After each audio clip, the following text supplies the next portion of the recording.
Alright, well, let's get started. I'll do a quick intro. My name is Otard. I've been playing since 2006. I've been a CEO of multiple different corps, high sec, low sec, 00 space. Anytime a new profession comes out, I like to do it. Latest of which, some of you were in my last class, is how to gank hulks, how to avoid it, how to fit your stuff, yada yada. If you were not at that class, there is a recording on the University website that you can go down towards the bottom where it talks about crimes and criminal people, because I guess that's where they put me now. And then you're more than welcome to download it and listen to it. It was a fun class. Today we're going to be doing a much more broader based class. Everybody has their own particular opinions. There is no right or wrong. And it's how to be successful in Eve. Now, as you can believe, that is a broad topic. I'm going to try to keep it more specific on how you personally get what you want out of the game.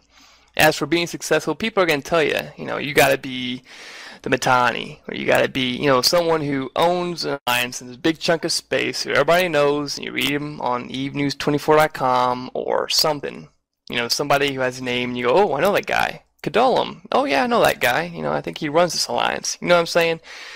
Some people will tell you, it's about being popular, or it's about power, getting people to listen to you. Some will say it's, about ISK. The more money you have, the more people listen to you, the more money you have, because they think, oh, they may be able to get a dime or something off of you. So we're going to try to steer clear from that and go towards, what do you want? What do you want out of the game? Why do you play Eve in the first place? Why? So we're going to go into different types of players and different types of mentalities. There's only two of each. I'm not going to make it difficult. It's going to be very, like I say, broad. There's always going to be the minority here, and there's going to be, a Justin Bieber type of guy in here who's in his own league. So I'm not talking Justin Bieber. I'm going to talk to the masses of the world and get most of you. So let's get into the types of players. I'm going to type this down, so if everybody can stop typing just for a quick sec. I'm going to draw a line. If you ever see that line, that means stop typing. I'm going to type down two things and you guys can chat up again. So, one sec.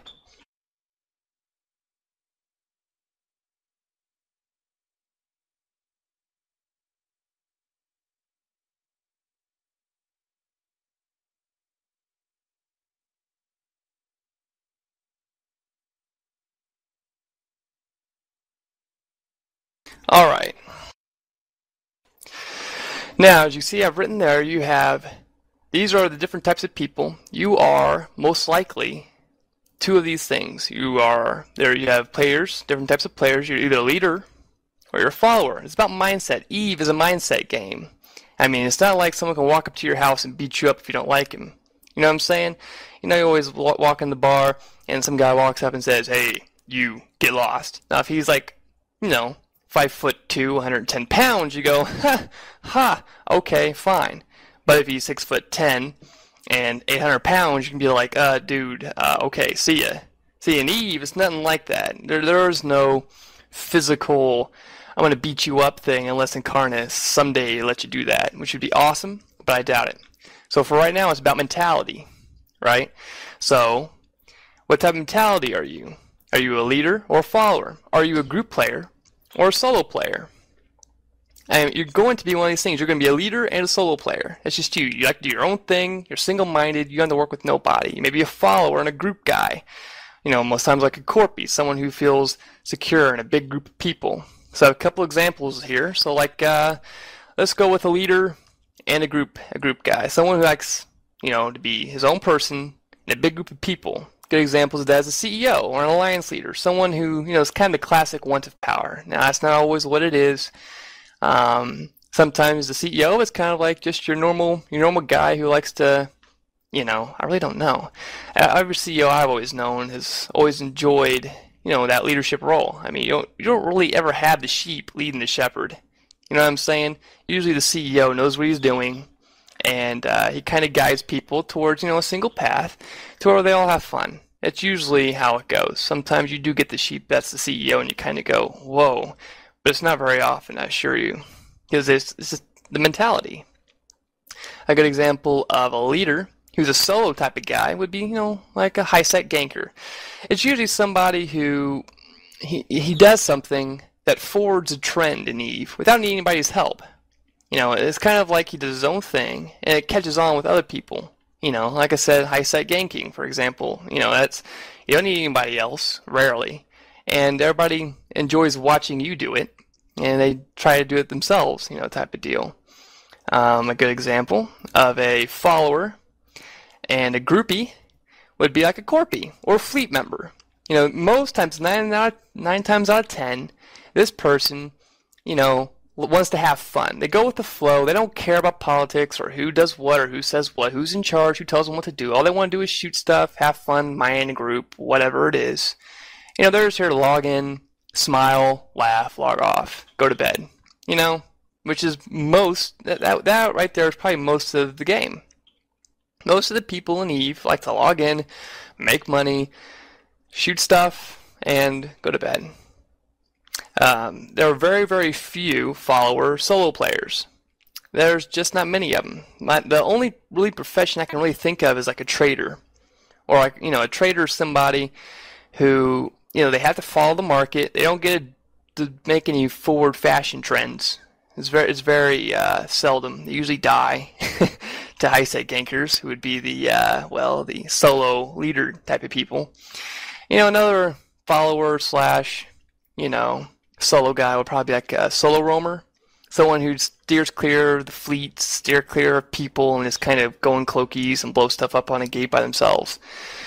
Now, what you are doing now, right now, may not be what you want to be. You may be a corpie slash fleet member. You may be a follower groupie, but you're not. In your mentality, you're more of a leader group guy, but you are a corpie because you're not confident in yourself, or you feel you don't know something well enough, or people, you don't think that people may take to you. They take to other people because, again, EVE is a mentality game. It's not how you look like. There are no Britney Spears in EVE. You got a portrait, whoop-de-dippity-doo. And most of the chicks in EVE aren't chicks. They're guys. You know what I'm saying? Your portrait means nothing. It's not how you look. A lot of it's how you sound. Your looks is in your voice. I'm not a good-looking guy in EVE because my voice is kind of geeky. I don't have one of those low radio sexy voices that I know some guys have. You listen to some guys. I know this guy who was the CEO of the council. I was the leading Diplo. This was like a year ago, maybe even 2 years ago. It's been a while, back in Pure Blind and Northern Coalition. When this guy talked, he sounded like, a guy you hear on the radio, that very deep, calm, chill. He talks and you're like, man, you just got to listen to this guy. It's not even what he said, it's how he said it. You hear that all the time, right? And look at all these presidents, right? A lot of them say the same thing. A lot of your real-world leaders say the same thing. It's just how they say it, and that's what makes you want to vote for them type of deal. Sometimes, most times. You know what I'm saying? So, and like I said, in EVE, there are no good looks. It's what you say and how you say it. That's really what it comes down to. So, let's take a step back and figure out, what do you want out of the game? What do you want? First off, EVE is a game. So I know some of you are like, oh, gasp, it's a trap. But it really is just a game. Some of us take it more seriously than others. Your corpie, your followers take EVE as a game, most often or not. They play it as a game with the perception of a game. Your leaders, however, usually take EVE a lot more seriously, because their goal is to rule mentalities, if you will. If someone joins, let's say you get out of EVE University, right? Now you've graduated, you are a student, A+, awesome job. You leave, and you go to form your own corp, right? You start off with a corp of one member, being you. Now, you can talk to all these previous CEOs who had a corp of one person. What drives the first 10, 15 people to join that one-person corp? Really. You're a follower. You're kind of, I'm looking for a corp. Derp, derp, derp. Let me go to recruitment channel. La-di-da. And then you're like, well, let's see. Got all these corps. Thousands of them. And they all have at least 15, 20 people. And then you have this one saying with one person. Right? What gets your attention? Yes, good posting. That'd be true. It's the person. It's the CEO. It's what he says. It's what his vision is. It's his personal experience. You see what I'm saying? It's not.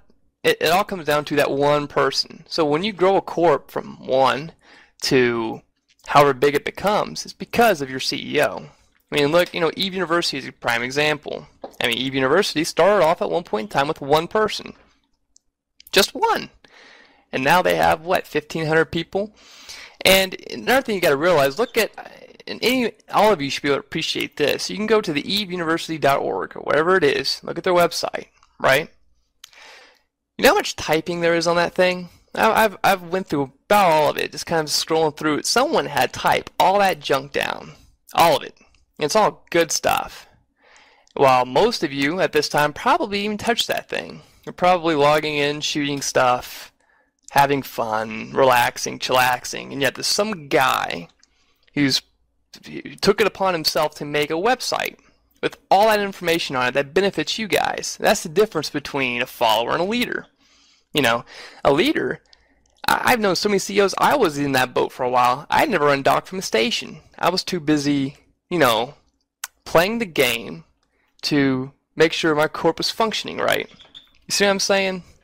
Making sure everybody else is having a good time, because leaders and followers play the game for different reasons. A follower plays the game to have fun. A leader plays the game to, really, it's kind of hard to pinpoint it, but it really comes down to how they play it because they feel like they have some sort of influence. I mean, it is what it is. It's influence. You could take so much from Eve into the real world. I mean, you really can as a leader. You can gauge what people, how when you talk to people, how they receive what you're saying, and you can almost take it to the real world in some ways because it's all mentality. It's all what you think. So again, we'll kind of close that door and go more to what do you want? There's 4 things I've found that people want out of the game. They want fun, they want power, popularity, and ISK. That's usually the 4 things where it comes down to. Yes, there's probably some other things, but it's usually the 4 things. I'm going to stress, and I read this in an article, I don't know how long ago. It's true. Actually, no, I read it on the Eve magazine, probably like 4 or 5 of them ago. And they were stressing how ISK is not the Eve endgame. And that is, if there's anything you hear, if you're just chillaxing and like taking a nap, there's one thing you must hear, is that ISK is not the end game. Now, I'm going to tell you from my personal wallet, making ISK is not difficult. It's not about making the ISK. It's doing what you do that you enjoy. Because everything in the game is geared towards you making money. Right? Now, the most money that you can make as a normal person, as a follower, groupie, is going out to 0-0, doing sanctums. That's usually the most ISK you're going to make. And there's always those little special, more difficult, you got to, kick a turtle and jump off a cliff to do. But most often or not, it's doing sanctums and 0-0. So, so they'll tell you if you ain't doing that, then everything else you're doing is worthless. Running missions is boring, repetitive, wah-wah. Mining, oh my goodness, boring, repetitive, wah-wah. I mean, they all have their different opinions. But why do you mine? You mine because, well, it's relaxing, doesn't take a lot of brain power, you can watch a movie while you're doing it. I mean, other people bash on it. Like someone like me, I'd bash on it and talk to a miner, you Care Bear. But it's true. I mean, if it's something you enjoy doing, then you shouldn't listen to anybody like me or anybody else. And it's just flat out how it is. I mean, you need to figure out what it is you enjoy doing. What brings you happiness? Sometimes it's mission running. That's just what you like doing, and you want to do it forever. You just want to make money, get fancy stuff. Cool. You need to surround yourself with people who enjoy doing that same thing. If you're a leader type of person, you need to form your own corp and recruit guys who enjoy doing the same thing. It's not good if you're a mission running corp and recruiting in miners. Or if you're mission running corp and recruiting in pirates, that's definitely not a good idea. You see what I'm saying? And on the flip side, if you're a follower, you need to join a group of guys that enjoy doing what you do. Alright? I mean, a lot of this is common sense, but you would be surprised on how often it just doesn't happen. I mean, I I just, wow, all the stories. I'll just try to sum all up. If you join a corp, they say they do one thing, they don't do what they say they do, leave. Just leave. I mean, come on. I mean, if they say if they say that they're fishing for fish, and you join a corp that fishes, and yet they go hunting bears, and it's not something you enjoy doing, then you need to go join a corp that fishes. You see, I mean, you gotta do what you enjoy doing. There's a lot of people who are so tied down to, well, it's the corp, right? It's now it's not so much Eve University. I'm talking outside of Eve University. All right, outside of Eve University, people join a corp. They're tied to the corp name. If the corp changes, then I have to change. If the corp does this, I have to do this. And that's not how it has to be. I mean, if you're just that loyal, most likely because you're loyal to a person, I hope, not just loyal to a name, then so be it. But I mean, if you're constantly doing things you don't really enjoy doing, you're going to quit the game. That's kind of the end story. I mean, if you enjoy mining, you do mission running, you get blown up while you're doing a mission, you can get pretty angry. I mean, because it's, well, I wouldn't have died in the first place type of deal. So, let's talk about all of our future CEOs in here. Because I'm sure there'll be a couple, or 2 or 3 or 4 or 5 or 6. Some of you are going to graduate, and university is not permanent, I don't think. Usually, I don't know. But most times people graduate and they leave and do their own thing because they're awesome. You guys got a big head start on the noobs out in the real world, if you will. Some of you become CEOs. Some things you need to know. I'm just telling you. Recruitment is a pain.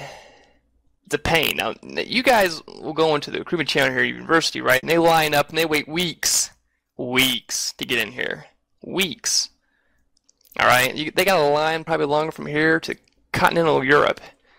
So, it's not going to be that way. It's not going to be, you make it 2 or 3 a day. I mean, really. And 2 or 3 a day, no matter how awesome you are. When you become a leader, and let's say you become a CEO and your corp grows, right? You're going to have to be patient. There are going to be people in the corp that are going to annoy you a little bit. It's just going to happen. If it's nothing major, then okay, so be it. But you're going to have different personalities. Remember, Eve is a mind game. It's all about minds and mentalities. Some guys are going to be loud. Some guys are going to be assertive. They're going to tell you what to do, or going to give you advice. That's kind of, you want to do this or else you're an idiot type of advice, no matter how annoying that is. Sometimes people really know more than you on a lot of things. And it's true. I mean, I don't know a lot about particular things, and other people do, and I take their advice. You just make sure you never become too big-headed for your own good. If you're wrong, admit to being wrong. Admit to it. I mean, you don't have to hide it. If you put your foot down, be consistent. All right? Be consistent. If you put your foot down on one thing, and then some different guy does the exact same thing, but because he's more of a cool guy, you let it slide, people are they're gonna bite onto that.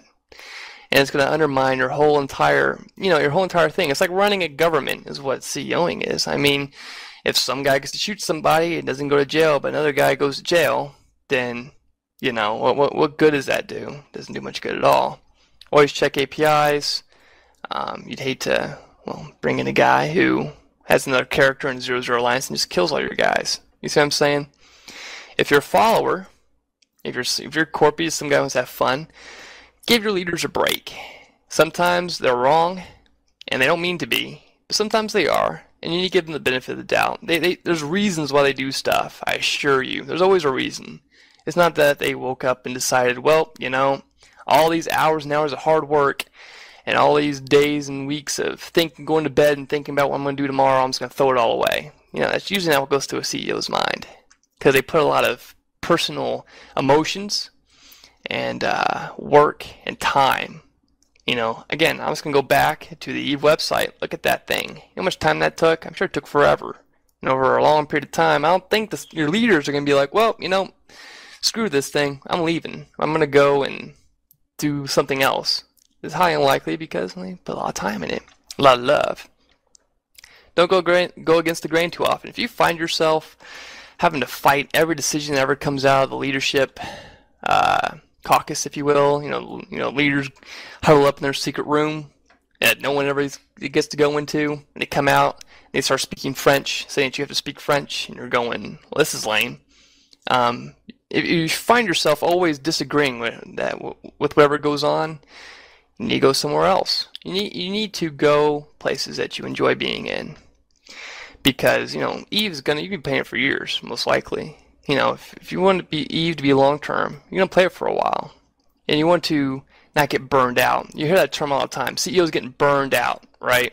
And, I got to take a break. I got to quit. I got to go do something else for a while. It's because they're too tired of putting up with people. That's kind of the end story. It's not always that way. 9 times out of 10 it is. Because people drive them up a wall. There's too much work. They can't have fun themselves. So help your leaders. Sometimes they don't want your help because they're afraid spies, or some of them are micromanagers. And, just offer it. And if they say no, then so be it. And going back to last time, it was a war of the minds. The greater mind wins over the lesser one. Strategy, motivation, sometimes even luck all goes into it. The higher on the food chain you are, the more people listen and they criticize you. The same way, more power comes great responsibility for all you Spider-Man freaks out there. So, in this game, followers have it easy. They log in, shoot stuff, make money, log off, log back into the same thing. Leaders have it pretty difficult. It's even more difficult when a leader have to communicate with each other, because they both have their peers. They both have people that support them who they can say, hey, look at my guys. They support me, therefore it gives weight with what I say, right? If the Mittani came in here and said everything I just said is false, not true, totally inaccurate, and I'm a retard, right? If he came in here and said that, you all would probably believe the Mittani, because he's got 6,000 people, and he's widely known as a think tank. You see what I'm saying? So even though I have 150 people who would say, yeah, this guy knows what he's talking about, and you got some guy comes in with 6,000 people saying, hey, this guy knows what he's talking about, you usually go with the person who has more popularity. It's just how it is. I know I certainly would. I'd be like, oh, I don't? Okay, darn. I need a, wow, I think I'm lost at that point. You see what I'm saying? It's just how it works. And something else you have to understand, a leader can affect thousands of people. I mean, it's really that. I'm going to give an example. It's happened very recently. If any of you ever read Eve News 24/7, there was a corp that got kicked out of Fatal Ascension called Junkyard Gunners. I was the CEO of that corp, right? It was a 0-0 corp, and the Mittani, by the way, is the goon exec. He's pretty much, well, for a while, he was the reason why Bomb disbanded. Okay, pretty much. Yes. Anyways, I was the CEO of a corp, right? Our corp had about 150 people. We were the largest corp in this alliance. We were in this alliance for about 6 months. During that time, you guys have your quick response teams, and we have what's called CTAs, call to arms. Whenever our alliance would have a call to arms, which pretty much means everybody gets in fleet and you go out and kill something, my corp would bring over half of the entire alliance fleet. So we have about 50 men in fleet, 27, 28 of them from my corp. So we have a 2,000 man alliance. My corp has 150 people, and we bring over half of the alliance fleet. I mean, that's kind of, as you can see, it's kind of a little off-centered. We were kind of awesome. I mean, that was like, wow, that was crazy. And we did it CTA after CTA after CTA, and that gives the CEO, being me, whenever I would say something, people would listen. Because, like, hey, this is, half of our fighting force right here type of deal. Well, so me and my corp, our corp's growing. We've got moons. We've got all this stuff. It was going great. And the alliance exec got kicked from his exec chair, if you will, from our allies, Test and Goons, because he was too much of he was weird, I guess. That's what they said. I don't know. I really don't care. But he was exec, and then he no longer was exec. We got a new exec. His name was Zagduel. And me and Zagduel never got along. Even since when we first joined, he was the Alliance FC. Terrible, in my opinion. And we just never got along. And my corpies hated him. I hated him. And over time, Zag didn't really much care for us because we just didn't like him. You know, it was more of me and him. And he ended up kicking the entire corp because he didn't like me. Okay, so let's take a step back. So you got 150 people. He kicks 150 people because he doesn't like one guy. That one guy happens to be the leader. All right. So before you think, well, leading is easy, or telling people what to do is easy. Yeah, it might be. I don't know. I've never experienced that yet, but it might be. But whenever you're a leader dealing with another leader, it gets hard quick because one wrong thing you say, any wrong looks, anything, and you affect your entire party, if you will. And it sucks. I mean, it sucked. I won't lie. It bit. And we weren't happy. Most of the alliance wasn't happy.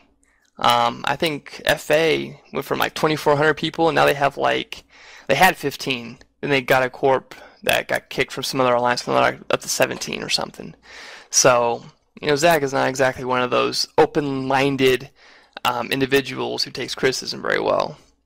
If you want to be a leader, you gotta speak up. People have to at least know your name. You can come in a channel and people's like, oh, yay, Lily is here. We know who Lily is. Lily does A, B, and C. If you walk in and no one notices, I mean, if you want to be a leader, you got to start asserting yourself.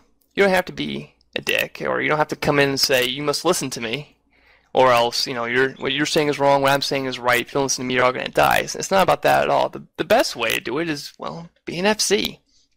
I was in your channel earlier. I guess you guys were hunting down a war target. Someone was saying, anybody can create a fleet?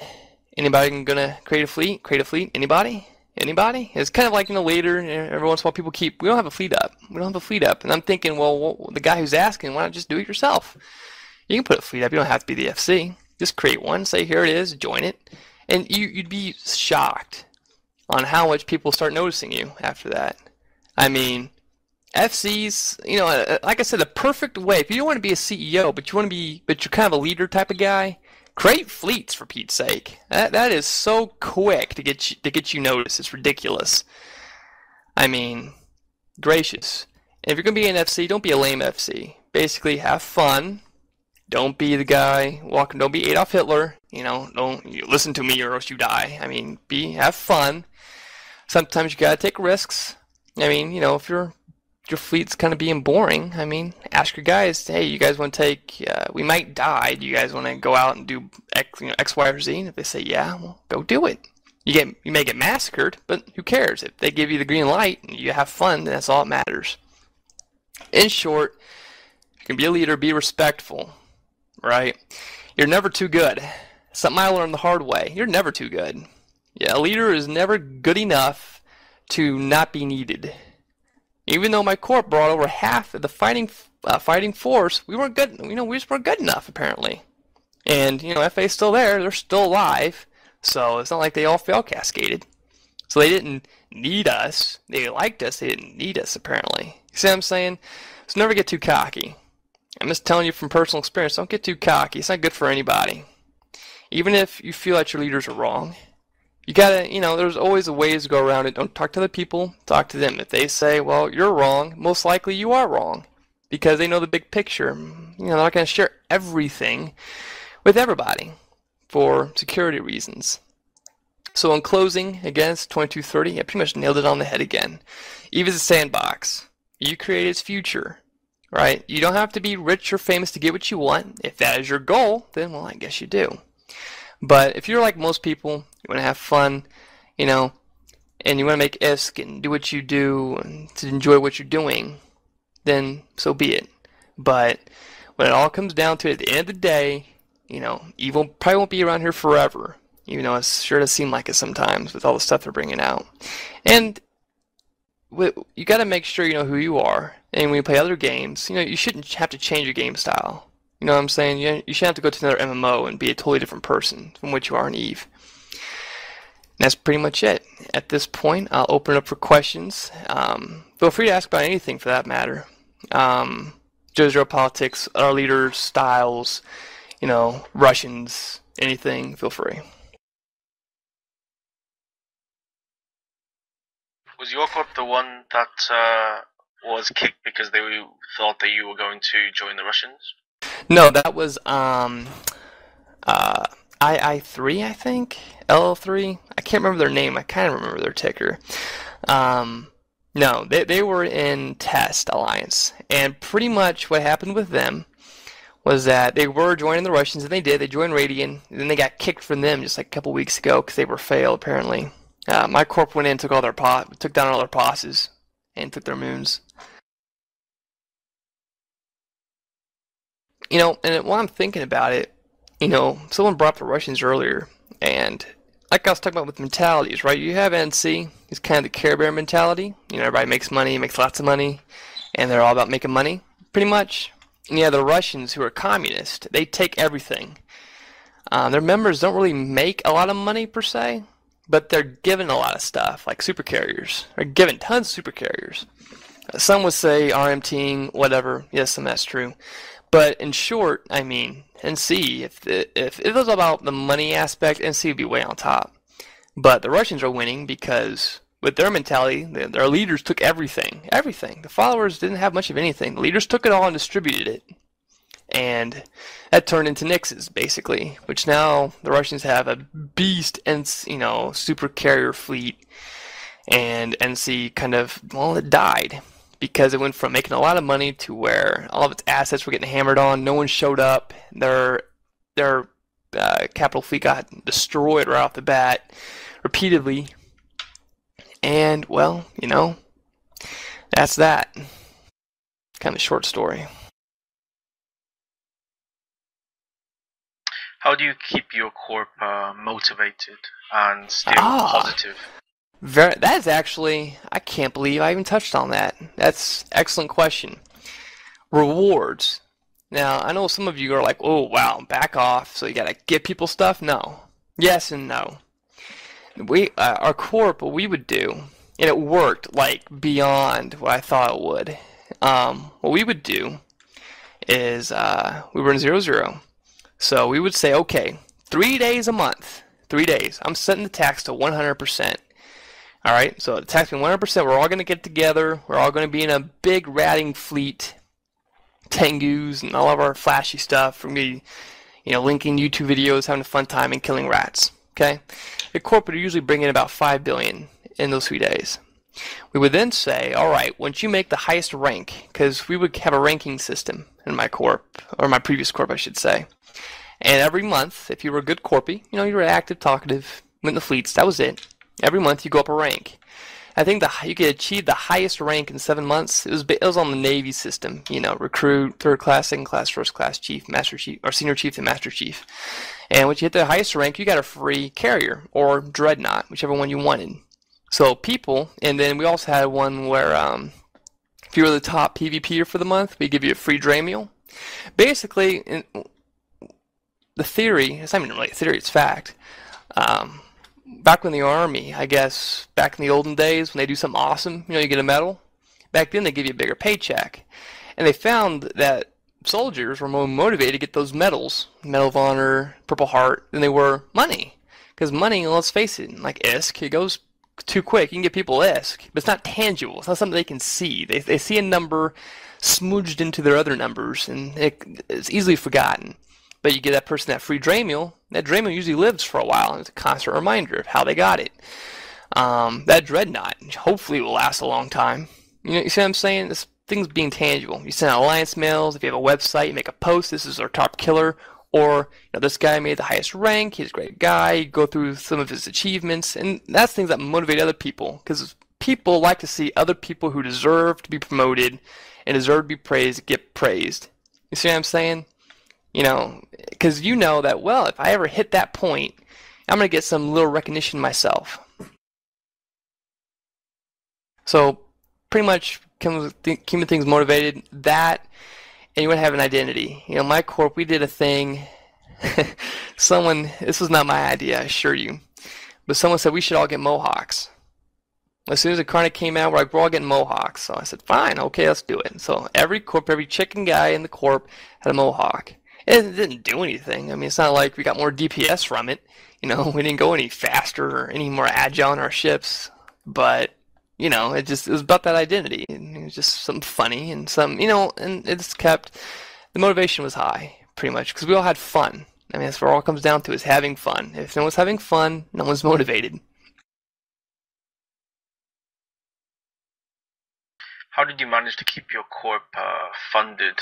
If you're in 0-0, everything costs money with Solve. So how difficult is that? Well, usually the Alliance pays the soft fees, which is in our case, every Alliance Corp is different. The Alliance would have a fee, I think it was like 5 mil per member per month. So we'd pay about, I don't know, what was it, 800 mil a month. But with the 10% tax, the 10% tax usually covered all that. Because you're making 40 million an hour. If you have a Tengu, I'm talking, and you have good skills, and you're doing Sanctums, you'll make 40 to 60 million an hour, and then of course plus your faction stuff. But it's not, and I'll go back to earlier, if writing's not what you like doing, then just because it's 40, 60 million an hour, and you're like, ooh, wow, I've got to do this even though I like to mine, you're going to find that you're going to die. I mean, riders do die. It's especially in 0-0. I mean, you can jump a gate and you can be like, oh, derp, dead, because there'll be a gang there waiting for you. It's going to happen, and you don't want to quit Eve because of it, like I've seen some people do.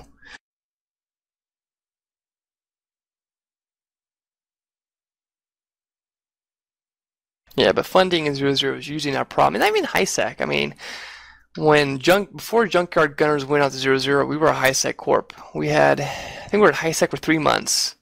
And the corp grew to 180 people in 3 months, and they all had a minimum of like 5 million skill points, which, I mean, I've CEO'd corps in my time, but that was quick. I've never had a corp grow that quick. I've never seen a corp grow that quick, especially just high sec. And we had a mission HQ in every race of space, so you can go any race you wanted. We had an HQ. All the Glente mission runners be together, all the Mar guys be together. We had a mining HQ, we had PAS, blah, blah, blah. We had everything. So I was able to open the doors to a broad audience, because if you're going to run a corp, I mean, if you want to be like Galente only, you're going to get Galente only, which means the other 3 races of guys who may join to be like, oh, no, I want to do a Mar, so they go over somewhere else. But, of course, with the larger corp, you get more taxes mean more money, which means you can do corp placement programs. If you lose your ship, get one free, or whatever. Or if you're a CEO, you can just pocket it and consider it like, well, I got to put up with everybody's whining and moaning. I got to think about all this stuff. I don't get to have as much fun. Therefore, the taxes I will keep for myself as as a pension or something.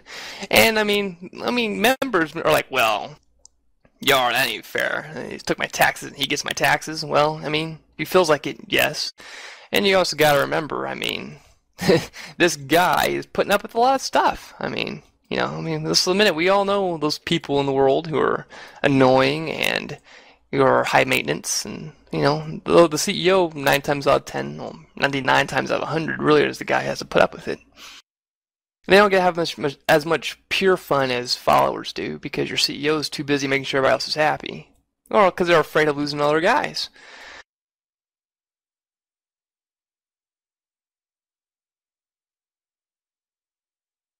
Besides teaching classes in uni, what kind of things are you up to now? Well, I was doing suicide gangs for the last month. I pretty much quit doing that. I had fun, I had a blast, and it served its course. And now it's kind of boring. Bootix kill a hawk, Bootix kill a hawk. After you kill 102 hawks and 10 max and other stuff, and you're like, well, that was fun, and it kind of gets boring. So right now I just joined up with this corp called Greater Order of Destruction and Black Legion. They're pretty much like a smaller PL. They go around killing stuff at a particular time in the day, and they'll move wherever the fights are, type of thing. And I think the only reason really I joined them is because my old man plays this game. He got me playing about 4 or 5 years ago. So he's always been IT and Bob, and I've always been NC. So we're trying to play together and see how that works. Because I'm starting school this fall, so I wanted something a little more, family-oriented, if that's even possible in this game. So, something I haven't tried. I haven't played with my dad before. He's been playing longer than me. So, I'm going to give it a try and see what happens. I like test. If this doesn't work out, I'll go back to test. For the Unistas who are aspiring CEOs, can you give any tips about how to start and how to manage to build up your corp from nothing? Well, that's actually another good question. I mean, you got all this written down. Brilliant questions. Posting. how you post. You got that recruitment channel you can go to. You always see the ones where it's like, here, I'll give an example. Like those, it's like a big box, it's like a dash with some stuff, and a dash with some stuff, and a dash with some stuff. And people are like, yes, test our Goonspace Bros. Yes, they are. For the win. Anyways, the dashes don't exactly get no one's attention, and it kind of makes you look like a wannabe, I guess is the best way to put that. If you want to be a CEO, you want to be, or if you're trying to get something started from nothing, you got to be flashy.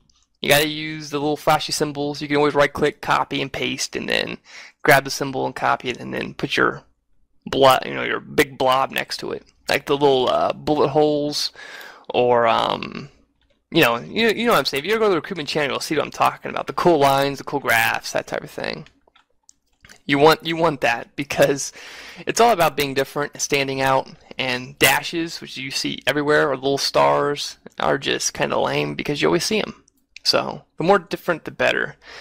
When you're first starting off, what I would recommend is at first join all your alts. Create 3 characters. You have 2 accounts. Bring all 6 characters into your corp starting off because it's very difficult to start from 1.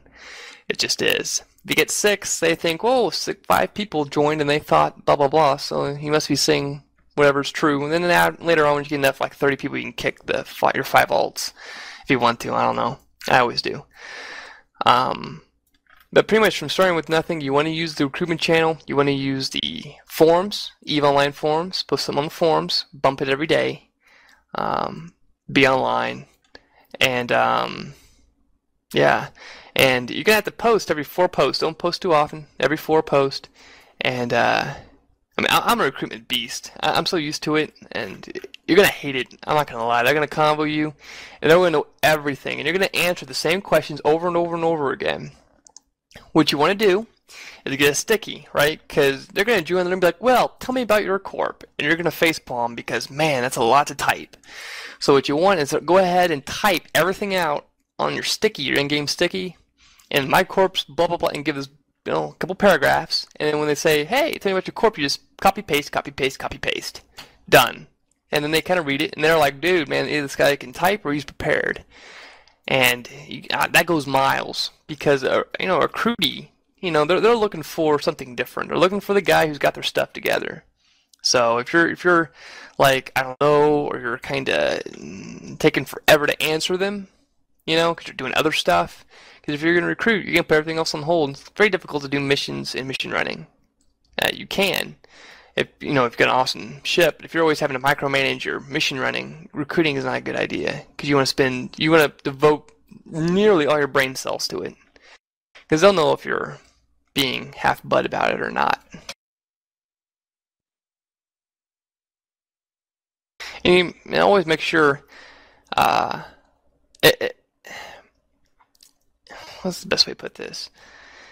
If they ask you a specific question, like let's say they ask you something that you don't think you can do, you're not sure. They're like, well, let's say a missionary corp. Well, have you ever think about mining? You guys gonna mine in the future?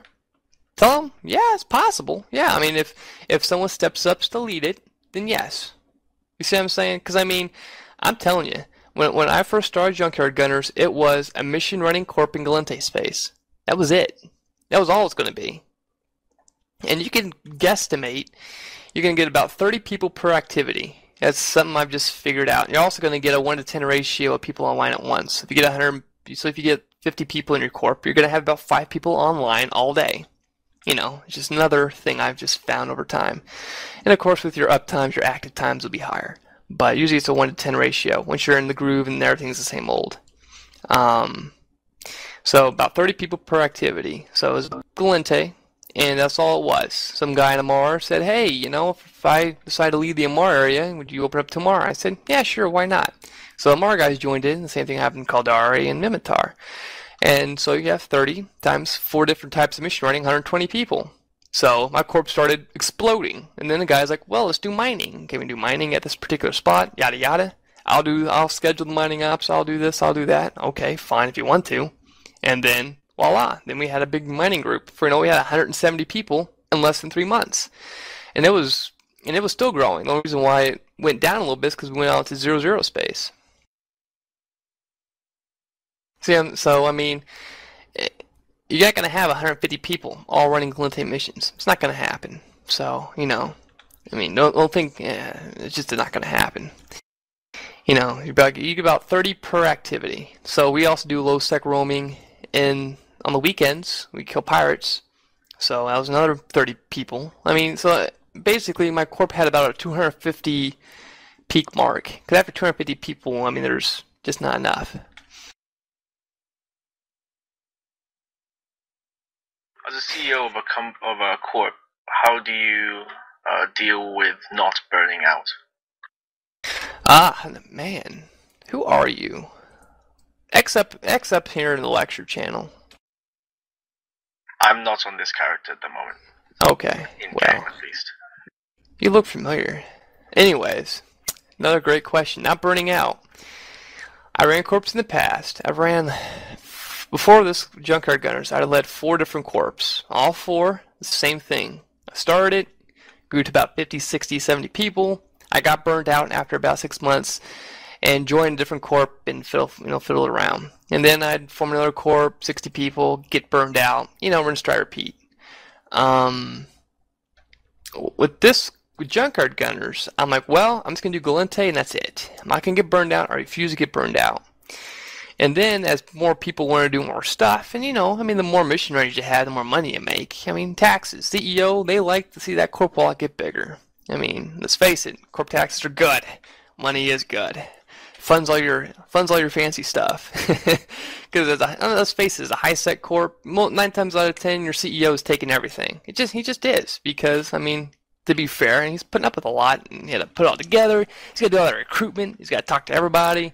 There's a lot of headaches in it. So I put up a policy, and this policy was beyond mint. It was just awesome. I said, we are doing this. We have an HQ with Galente, all these different spaces, right? Great. So you have HQs in these 4 races of space, okay? And then, what you would do, you have a leader. Now, usually, and I already see y'all if I just left it at that, you all get it all wrong. I can just tell. You don't appoint leaders. You don't. You don't appoint people. People appoint themselves. What I mean by that is, as long as it's nothing too serious, you want people appointing themselves for, hey, I'll help out with your POS network. That's kind of a little too, yeah, I bet you will. Oh, you want to help out with the corp wallet? Yeah, sure, here you go. There's got to be some common sense. But like, for example, I was the Galente mission running leader at the time. I had a guy say, hey, I will lead the MR stuff. I'll make sure the MR guys are happy. If they don't have level 4s, I'll let them in my fleet, and I'll get them level 4 missions where they're hanging out with me, yada yada, that type of deal. So, great. So I had that guy. Another guy would step up, hey, I want to do this. I think the best example was like the mining. You know how much mining takes? I hate mining. I had a guy say, hey, I'll lead your mining. If you open up a mining thing, I'll lead all of the ops.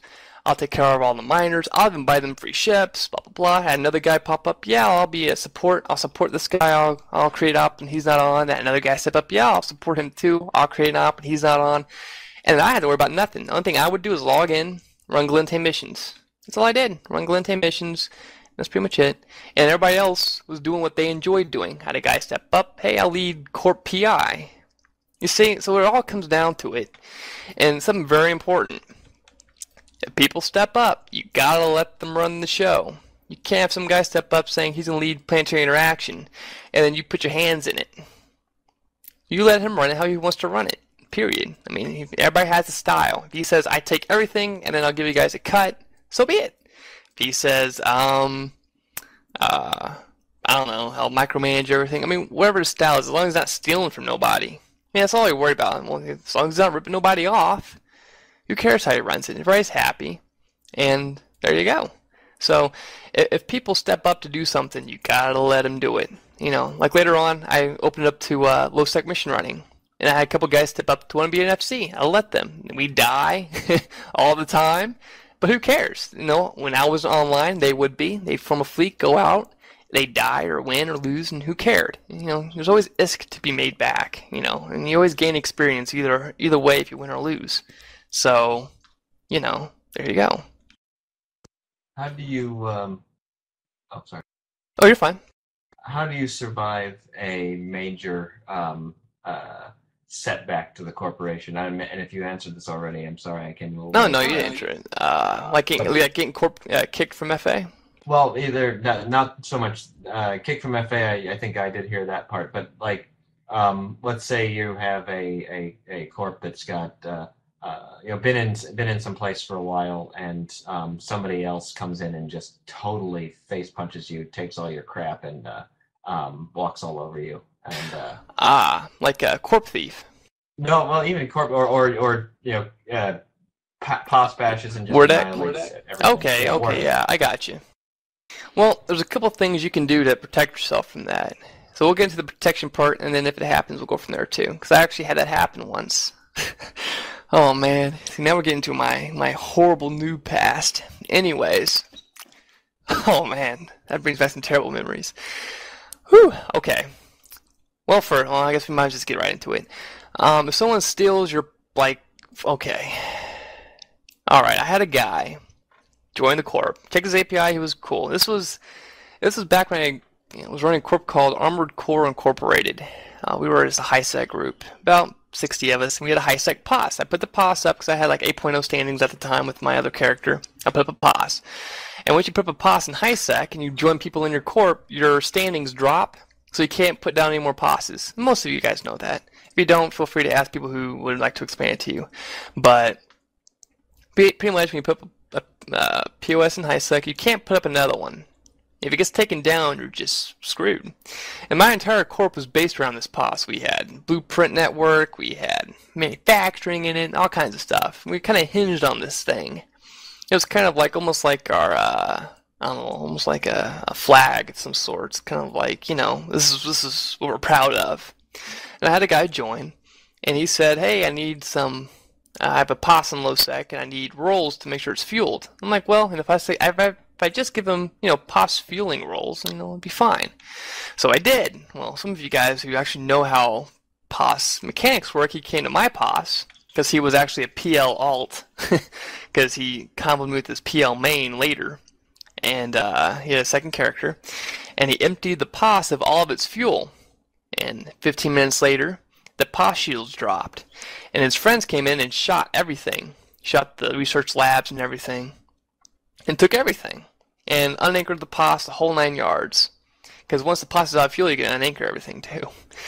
So I pretty much logged in one day, went to the POS, make sure everything was good, and it was gone. Just gone. And yes, and as the CEO, who put a lot of emotion, time, and effort into it, and your entire, 60 people are hinged around this thing, it's kind of a blow to your gut. I was not happy. I was kind of upset. Yes, I pretty much whined the entire day. This is back in 2008, so, no, 2007, something like that. So that was not cool. The corp pretty much fail cascaded after that because we didn't have what we needed. That's what we were based upon. We didn't have it no more. Therefore, our existence was pretty much meaningless. Because if you lose your foundation, you kind of have to build another foundation, which means all your membership is almost like a corp's like a house, right? The foundation is what you guys do, and your house is your members. You have all your little decorative pieces because of their personalities, and everybody brings a different table with them, if you will, and different lighting and, whatever. And if you lose your foundation, your house just kind of falls to pieces and everybody leaves to join other foundations, if you will. So bring other cool furniture with them. So, yeah. To avoid that, don't give people POS rolls. And if you give out rolls, you always want to minimize loss. Because, let's say, like I said, the guy stands up, I want to be the mining leader. Okay, so you give him rolls to a hangar, just one hangar for minerals or whatever, and you give him rolls to where if he goes emo and he decides to cut everybody, he only can cut himself, not himself, but he can only cut an itty bitty chunk out of the corp, or take only certain stuff that only he's put time into. Because people are not going to be as inclined to take stuff they've worked for as they are more inclined to take stuff that other people have worked for. See what I'm saying? So like, I never give people director roles at all, ever, because you have this guy who may put a lot into the corp, but he doesn't put mining into the corp, or he doesn't do everything. He may put a third in, which is a lot, but you still have 2/3 of other stuff. And everybody has a price. Everybody does. Some is much higher than others. Like that guy in Just Empire. He stole 300 billion ISK. He was a director. It means he put time to the corp. He was trusted over the hundreds of people to be a director. Hundreds of people. He's a director. 300 billion was his price because someone ticked him off. And he didn't put 300 billion ISK worth of stuff in the corp. Other people did. He's had access to it. He put a lot into it, probably billions. But not 300 billion. So he snapped, took it, and left. And then ME fell cascaded pretty much a couple weeks later because of the Russian invasion. Because their entire bank account just got dry. That was just, that's just terrible. But you see what I'm saying? So you always want to minimize. You always want to view everybody as bad people inside, because everybody is evil in some way or another. All of us are just funny. If someone hits me, I want to hit them back. We're just naturally bad people. So you always want to minimize your chances of getting ripped off, because it's Eve, for Pete's sake.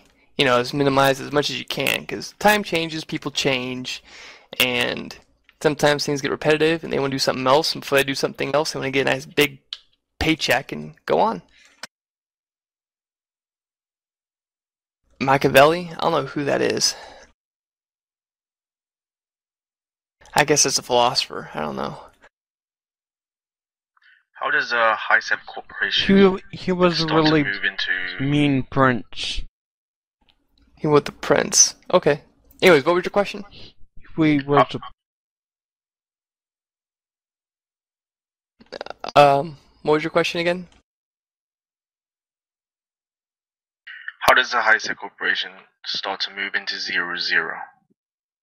Well, you have a kill board, first off. 0-0 corps ain't gonna take you unless you're huge. Like, we had 170 people. And so they're thinking, well, they're bound to get 50 good guys out of you. And you have a good kill board, which means low-sec pirate hunting. Our kill board wasn't all that great. We had many more losses than kills, but every time we would die, it would always be a 5-to-1 ratio. They'd take 5 times more people to kill us. So it would be like a 10 versus 50 fight. And our kills were good kills, or even fights. That's what Fatal Ascension saw. So, and a lot of that is your leader. Your leader, like, I have, I'm me. So I have, leading Diplo of the council. I have all this NC, some of it good, some of it bad, popularity. Some people like me, some people flat out hate me. But, I'm at least known a little bit. So when I say, hey, I want to bring on my corp, and they know I know how to run fleets, I'm an FC. So 80% of it, maybe 70% of it becomes your CEO, how much he knows about 0-0, and how much other people know him. 5% your members, and 25% your kill board. So, basically, if you're HiSec going to 0-0, your CEO better know a thing or two about 0-0 space. That's pretty much my best advice.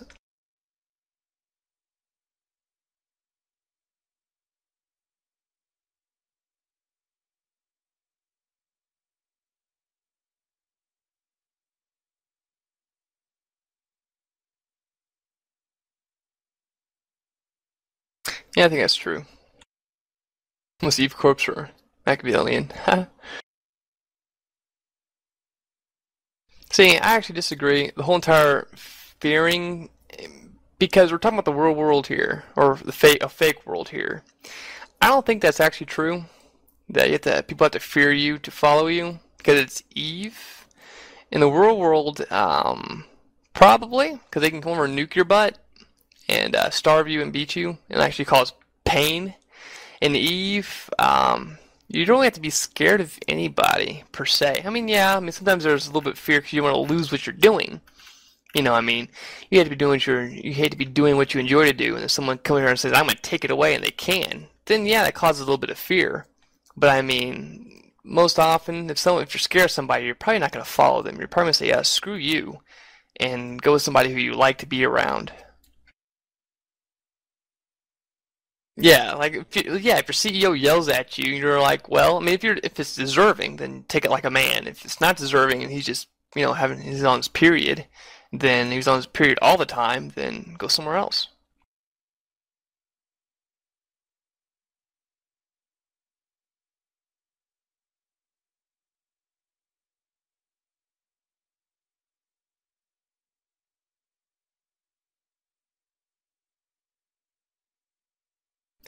Anything else?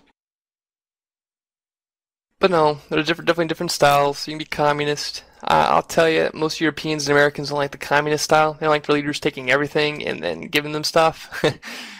Most of us like to have our own things. Russians, they like the communist style. It's just how they live in the real world and what they're accustomed to. So,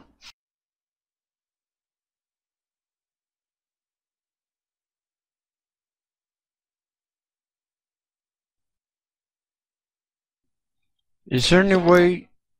Is there any way to get like honor? honor in the game? Well, I'm reading a book about well, I was listening to a book about the Destroyer Men, and they showed real honor toward their skipper, and they're basically willing to go into hell for him and do whatever he Yes, wanted. absolutely. I think yes, actually. I mean, I have some guys in the game now. I have about 15 or 20. Okay, whenever Junker Gunners left, and I'm like, well, this bit, and we're just not high set guys, so we're going to go back to 0-0. Every 0-0 line set came to us was worthless, and we pretty much folded and then merged into Advita Noctu in test, and I had about 80 guys say, hey, we're following you. We're following Otard. We ain't going nowhere else. We're going with you. And, I mean, absolutely. You definitely get honored. You're going to have people, I'm going to see you and you're a good CEO. You're going to have people follow you to the death anywhere you go. But, I mean, it's more of like a personality thing, though. I mean, you got to be likable. I mean, they're not going to follow you because they're afraid of you. That's for sure. I mean, if you're a jerk, they can be like, well, good riddance, I mean, it's kind of like, I guess that's what happened to the FA exec. I mean, he had power and Sov, but the Azaleas didn't like him because he was a jerk, apparently, and they got rid of him.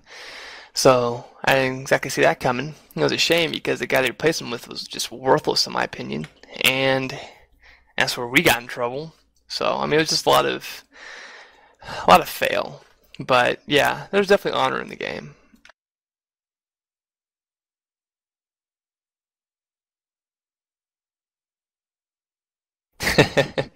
That's true too. Honor is definitely relative. See, honor is not what you. I don't know. Now we're gonna get too much into what's the word for theology? I think honor. Well, honor is more of. I don't think honor is really what you do per se. I think it's what you think of other people. What you do is just more of just actions based. Yeah, we may all be dirty pirates. Yar. But is it honorable to be a dirty pirate in Eve? I think it's just as honorable and to be or not to be. Puts a little bit of Shakespeare in there, but it doesn't really matter. I mean, a pirate in this game is just, someone who drives the economy. I mean, face it, if ships weren't dying, no one would buy ships. As far as I see it, pirates are just, they're just market pushers. I think in this case, honor may be confused with loyalty. Yeah, that's probably true too. Because you have those, 30 guys that are very loyal to you and would do anything, but and as for they're not going yes, to do so honorably, the Russians about being ruthless and immoral and unhonorable, I will take that. Yes, I do agree. The reason I agree is that Russians are okay. You guys know about the Chinese server, right? The Chinese have jobs. People come to work, they play Eve, they make billions of ISK, and they sell it to people and for money. And it's called RMTing. And then people who buy the ISK sometimes get caught and banned. Don't do it. You will get caught. It will happen. So this server is starting to become like that. You have the Russians who are RMTers. If you think I'm being biased because I'm English speaking and I don't like Russians, that's not the case. However, I must put some facts down. The leader of ROL, him and his 16 accounts got banned just last week or 2 weeks ago. Maybe it was 2 weeks ago, I don't remember. This month, got banned for RMTing. All 16. The exec of a major Russian alliance. It happens all the time. What does he do? He moves. He lives in one spot. He gets up and moves to another spot to get a new IP address, buys more accounts, and keeps going. So, I mean, you know, Russians do this. Not all of them, but a lot of them do this for an actual job. I mean, they actually RMT. And now with the Russians taking most of EVE, once they take DC, take goons and tests, kick them out, they're going to own the entire server. And most of these execs know each other from real life. I mean, a lot of these execs, RMT is real money trading. Many of these execs in these Russian alliances actually have hung out at one point or another. And they actually know each other. It's not like a game relationship, it's a real life relationship. So they're not going to attack each other. I mean, we English-speaking people attack each other all the time. I mean, for Pete's sake, you know? I mean, we just do. MM attacks English-speaking people, and so do we, but Russians, they don't. They just attack. They don't attack each other. They want to make money. They want to make real money. So when you have people saying this is a real evil, I mean, it really is. Because I've heard this everywhere, and I don't know if it's true, just because everybody says it. But apparently the Russians have a couple billionaire kids, and they buy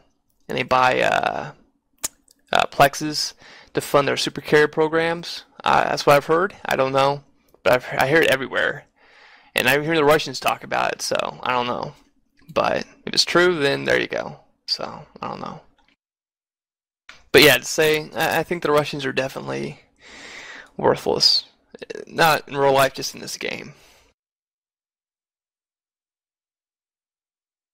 But on the flip side of the coin, some of it was NC's fault. You know, they did sell them all the super carriers, and they pretty much never logged in. So I'm really biased any one way or another. But you know, Russians are just gonna make this server the next Chinese server, unless they nerf super carriers. Because there's definitely not close to the number of Russians as there are Europeans and Americans. They're not even close. You can see it by alliance numbers.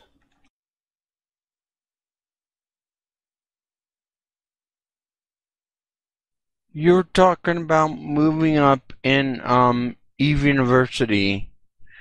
Like, how does that happen, or How do you rank up like within a corp you're in? no, I mean in the EVE University. Mm-hmm.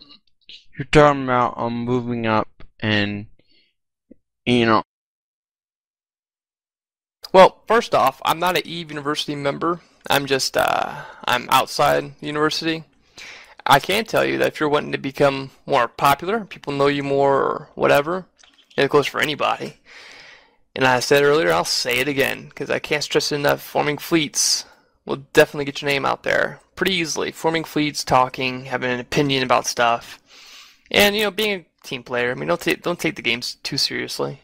I mean, really.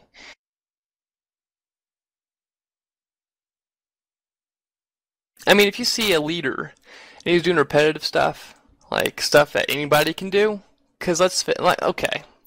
Now, I know EVE University doesn't spam the recruitment channel, right? It just doesn't, you know. But there's a lot of, most CEOs you see when you go to the recruitment channel, most of them are CEOs. Why? I mean, how difficult is it to right-click, copy, paste, and enter? It's not. So if you come to the point in the future and you're like, well, anybody can do that. I had a policy where if you were ratting, you were spamming. We call it the rat spam policy. So if there's reserve space, you were killing rats, you had to spam the recruitment channel. So I had that thing getting spammed every 4 posts all day.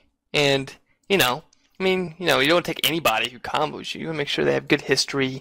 You want people hopping in and out of corps every 3 days, and they had good history, good API, enough skill points. We take them in. 0-0 experience. We were pretty picky. We had 150 of us by the time it was all said and done. And all of us were experienced 0-0 pilots, very good at what we did. We had hundreds contact us between that time. And some, came, some left. I mean, it's normal. Some people are going to leave because, people change.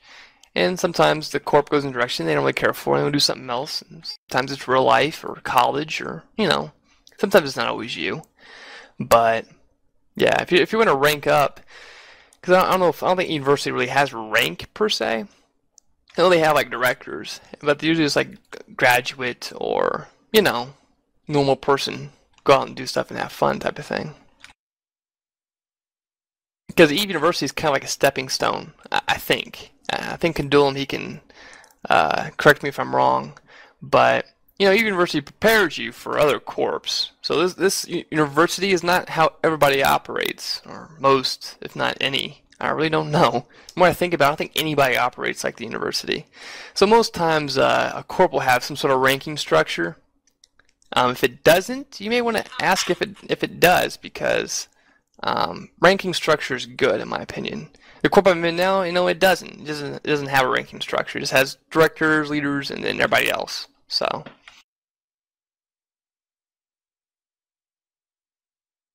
Yeah, there you go. 3 to 6 months. So you're not gonna be here forever.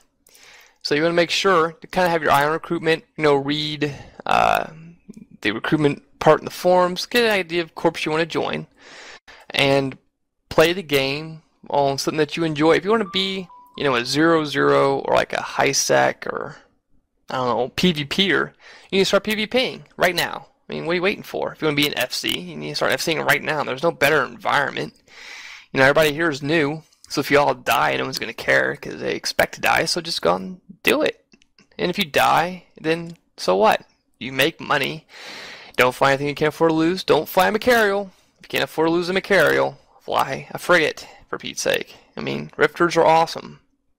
Test Alliance. What was Test Alliance? Test Alliance, 3,000 people are on one corp called Bort. I think it's their ticker's Bort. And, they were a Rifter gang. That's all they did was fly Rifters. And then they flew Drakes. And then they went out to 0-0 space. And now they fly Maelstroms. Most of them are noobs. So, I mean, don't underestimate frigate and Drake gangs. I mean, fly cheap stuff. Go out and have fun.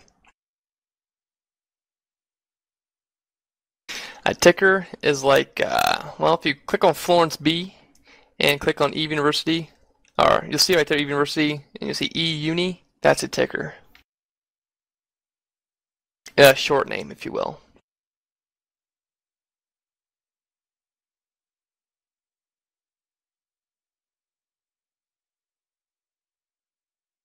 But yeah, I mean, there's positions open. Even if this position you may not, another thing, I mean, if there's a position open, if you're going to take a position just for the sake of a position being open, I wouldn't really do that. Do something you enjoy doing. Some people enjoy recruiting. I enjoy recruiting. But most people don't. So you want to do a job that you're going to hate and going to have to do, because then you're going to get burned out pretty quick.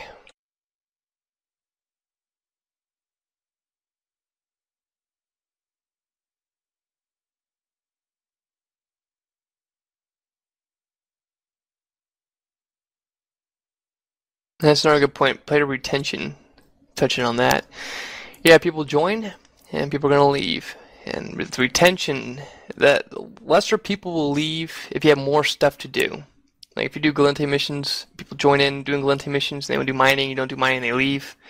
The more stuff your corp does, the more people will stay, because they can change careers and not have to go to a different corp. I was changing corps every 3 months because I do a thing, they didn't do it. Okay, I joined a corp that did what I wanted to do. 3 months later, I want to do something else, they didn't do it. And I go to a different one, So that's what I ended up creating my own corp in the first place, so I can do everything I wanted to do and not have to go anywhere, type of deal. Do you have any tips on finding corps that are doing the things you want to do? Well, your best bet is to go to the forums. You can always YouTube. Believe it or not, a lot of corps post their cool stuff on YouTube, and you can always see if they're on YouTube somewhere. They have a video up or something.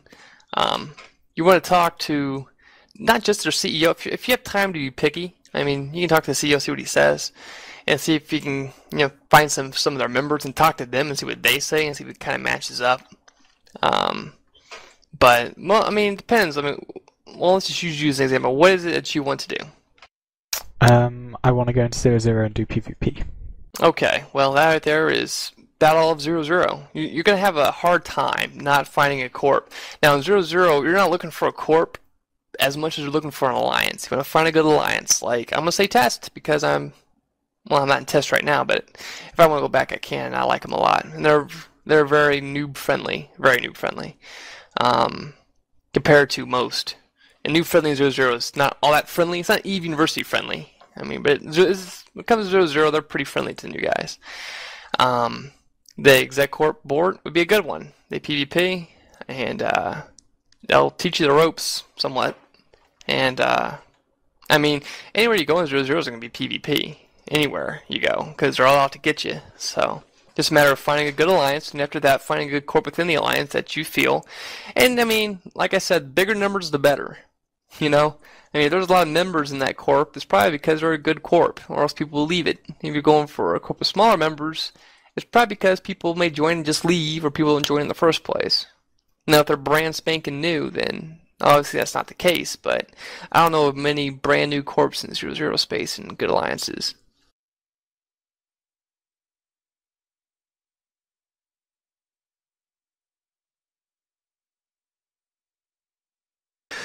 Romanian Legion. I don't know much about them. I know that they were friends of Bob, and they're not friends of DC. They're good, from what I understand. I think it took space from Atlas, if memory serves. I know, yeah, I'm pretty sure it was Atlas. I do know that they pretty much just stood up and kicked whoever had that Solve's butt. So I would say Romanian Legion would be good. I would be shooting at you at some point in time. That they are good. I have nothing but respect for them. I don't know too much about them to hate them, to be honest with you. Pirating. Well, you got some good corps like Invicta Dot. They operate out in Galente space. They have super carriers, the whole 9 yards. They dropped me one time. They dropped when I was in the orphanage. They dropped us with super carriers. So I was like, dang. Even with like if you go into Sov Warfare, for Pete's sake, not Sov Warfare, Faction Warfare.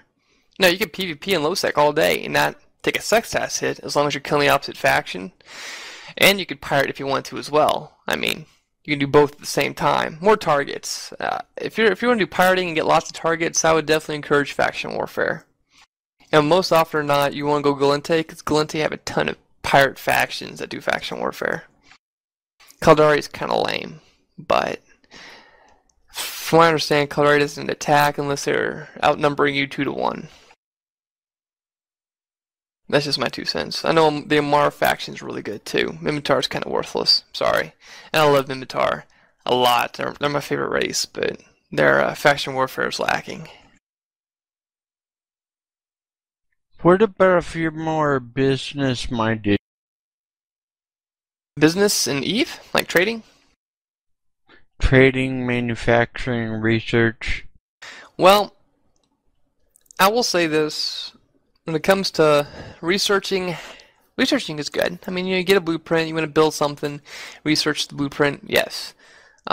Reverse engineering is, I don't know. I never had success in it. I always keep losing money, and a lot of people kind of say the same thing. That people who used to research just don't research anymore. Some people say they make money off of it. I don't know enough to say. Trading is good money. If you Google Eve Trader, just Eve Trader, there's a tool that'll pop up. Use it, love it, it's awesome. It'll tell you how much you've spent, how much was bought, and what your profit is day to day. But you need a tool if you're going to trade, or else you're not going to keep track of how much you actually made. And trading is all about numbers. If you're going to do high-sec trading, I'd highly encourage you to listen to my How to Avoid High-Sec Ganks. If you go to the EVE website, you scroll down, it's under the crime part, and it'll teach you how to avoid getting your trading ship blasted by somebody else and suicided. So definitely listen to that. But yeah, there's money to be made in it. I mean, if I sat down and did trading, I'd make about 100 million a day. But it takes a lot of liquid. You can need at least 2 billion to get started in trading. I mean, get started in real trading. Like lots of stuff, making lots of money. Because the more money you have, the more money you make. Because you can buy more stuff, sell more stuff. You know, that type of thing. I also highly encourage you to get an alt in every major hub, Dodix, CMR, Cheetah, Rens. That way you can log in your alts and see what the price is on particular items, so you can make sure you have enough profit margin. Because if you don't have at least a 10% profit margin, it's not worth it. It must be at least 10%. So, you know, if you have an item that's you're buying for $1 million, if you can't sell it for at least $1,100,000, then it's worthless. I'm not even big on 10%. I always do 20%, but that's just me. Now, right now, I'm doing basically manufacturing. Yeah, manufacturing is good. I mean, the competition is pretty deep. I mean, everybody manufactures. Well, not everybody, but I mean, pretty much. I mean, the thesis is if you're going to manufacture, say, a Brutix, what are you manufacturing? Are you manufacturing anything right now? Well, basically, I was manufacturing ammo. Okay. Starting to do like afterburners. Well, it tends to be like if you're going to your inventory space. Can you turn off your mic? There you go. Your inventory space, so you're going to want to. I'm Galante space. Oh, you're Galante space? Yeah, I'm right around the Dixie. Oh, okay. Well, in that case, you're going to manufacture things like anything but Galante. Pretty much, I mean, because everybody flies it, and usually the prices are going to be pretty low on that particular faction and all of its stuff, because everybody's going to be buying it, building it, selling it, etc. So, you know.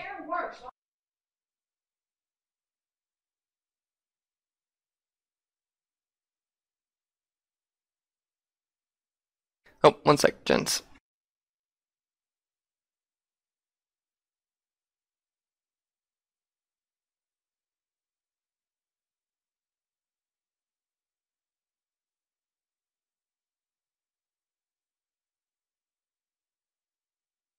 Sorry about that, gents. Real life. Anyways, yes, you want to build stuff that's not in a particular faction. Because you'll usually get more money out of it, but not always.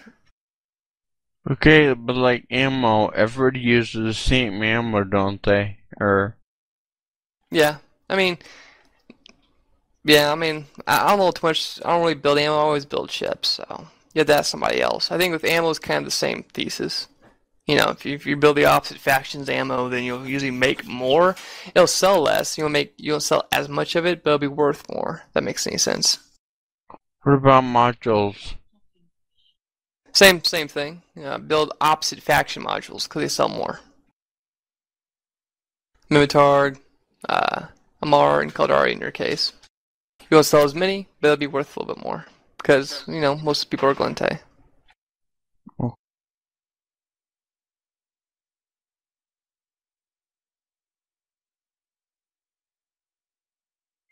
Anything else?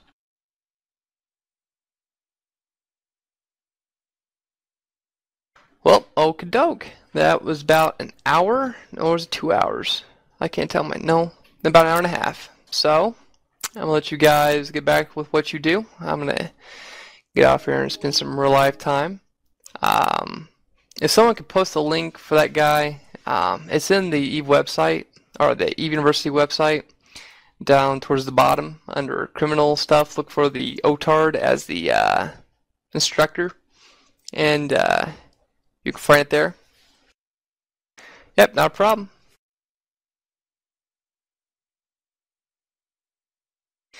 Well, you have fun, all you future CEOs. You know, good luck taking over power, and all you guys who want to have fun, find people that like to have fun. That's pretty much the end story. I'm getting off, and you guys have a fun time.